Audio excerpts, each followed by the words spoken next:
Hello children, hope you all doing good. Let's start today's chapter, kinds of houses. Importance of shelter. All living things need a shelter to live in.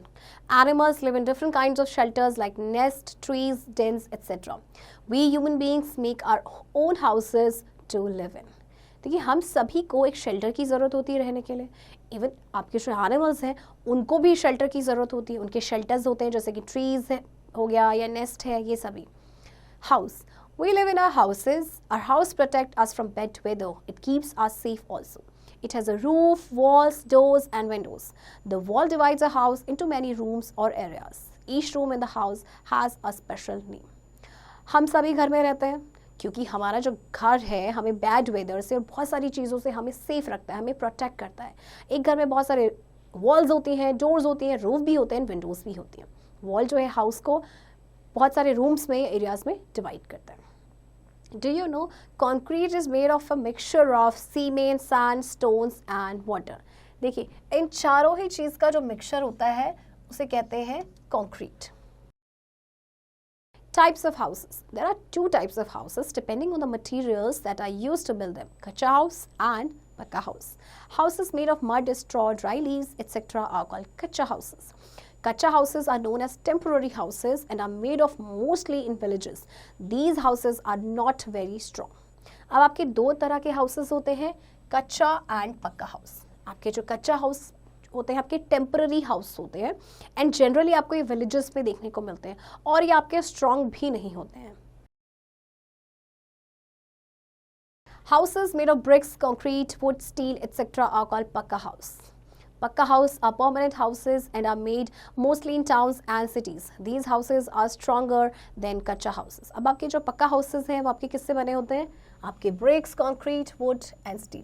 पक्का houses आपके permanent होते हैं and ये काफ़ी stronger होते हैं comparatively कच्चा houses. Knowledge wall. Constructing a house is not a one-man show. अगर आप एक घर बना रहे हैं तो एक आदमी से नहीं बनता है. Houses can also be classified as temporary and permanent houses.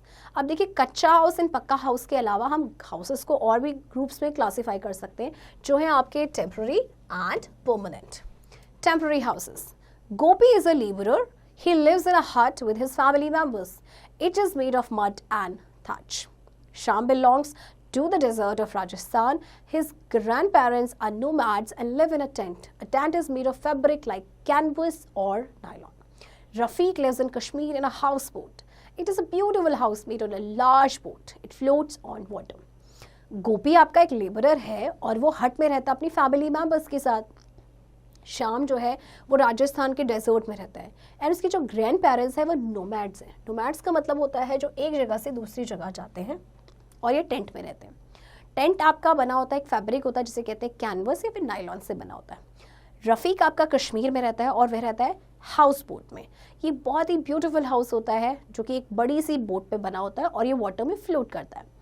Shilpa is a gypsy girl. She lives in a caravan with the family members of our family. It is a portable house on wheels. आप शिल्पा जो है एक Gypsy girl है, ये caravan में रहती है अपने फैमिली मेम्बर्स के साथ. कैरावन आपका एक पोर्टेबल हाउस होता है, इसमें व्हील्स होते हैं, आप इसे एक जगह से दूसरी जगह लेके जा सकते हैं. Dinu is a beggar. He does not have money to make a good house. He lives in a shack. It is a shelter made of waste materials such as wood pieces, broken drums, cloth pieces, etc. Dinu एक beggar है तो उसके पास एक पैसे ही नहीं है घर बनाने के लिए, तो इसीलिए वो शैक में रहता है. शैक आपका बना होता है वेस्ट मटेरियल से जैसे कि वुड पीसेस है या ब्रोकन ड्रम्स हैं या फिर क्लोथ पीसेस से. Permanent house. Kamla lives in a flat in a big apartment in Kolkata. It is made of a steel, concrete, wood, etc. Kamla flat में रहती है कोलकाता के बड़े से अपार्टमेंट में. Archana lives in a comfortable cottage in Shimla.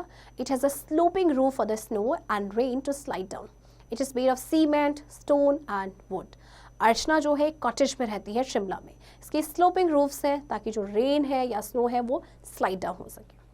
Shankar lives in a bungalow in Mumbai. It is a very big sprawling house. Maximum bungalows have a garden also. अब शंकर जो है वो मुंबई के बंगलो में रहता है. ये काफ़ी बड़ा हाउस होता है और जनरली इसमें गार्डन भी होता है. Specific houses. Pikachu lives in a stilt house in Nagaland. It is made on a platform based on wooden poles or stilts. Stilt houses are made in those areas where flood is very common. As these houses are made at a height, hence water cannot reach inside them. अब पिकाची जो है वो स्टिल्ट house में रहती है नागालैंड में. जैसे कि आप ये देख सकते हैं, आपके ये वुडन पोल्स हैं एंड इन वुडन के ऊपर एक इस प्लेटफॉर्म के ऊपर घर बनाया गया है. तो जनरली ये घर बनाए जाते हैं जहाँ पे बहुत ज़्यादा बारिश आती है, जहाँ पे बहुत ज़्यादा फ्लड का खतरा रहता है. तब क्योंकि ये घर जो है वो ज़मीन से काफ़ी ऊपर होते हैं, इनकी हाइट होती है, तो यहाँ पे पानी नहीं पहुँच सकता. Always remember, all rooms in a house should get fresh air and proper sunlight. जितने भी रोज़ हैं आपके हाउस में, उनको फ्रेश एयर आनी चाहिए, प्रॉपर सनलाइट भी आनी चाहिए. Amy lives in a very cold place in Canada. She lives in a particular type of house known as igloo. It is made of bricks of snow. अब Amy जो है Canada के बहुत ही ठंडे place पे रहती है. तो जो लोग ठंडे प्लेसेस पे रहते हैं वो इग्लू में रहते हैं. इग्लू आपका जो घर है ये बना होता है स्नो से. Recap: all living things need a shelter to live in. Houses made of mud, straw, dry leaves, etc. are called kacha houses. Houses made of brick, concrete, wood, steel, etc. are called pakka houses. Huts, caravans, stands, and houseboats all are called temporary houses. Cottage, flats, and bungalows all are called permanent houses. जितने भी living beings हैं, हर किसी को shelter की ज़रूरत होती है रहने के लिए. अब आपके जो हाउसेज हैं उन्हें दो कैटेगरीज में डिवाइड किया गया है, कच्चा हाउसेज एंड पक्का हाउसेज. इसके अलावा कुछ हाउसेज होते हैं जो टेम्पररी होते हैं एंड कुछ हाउसेज होते हैं जो आपके परमानेंट होते हैं. चिल्ड्रन, आई होप आपको ये चैप्टर समझ आया होगा एंड इस चैप्टर की प्रैक्टिस अब आप खुद से करेंगे.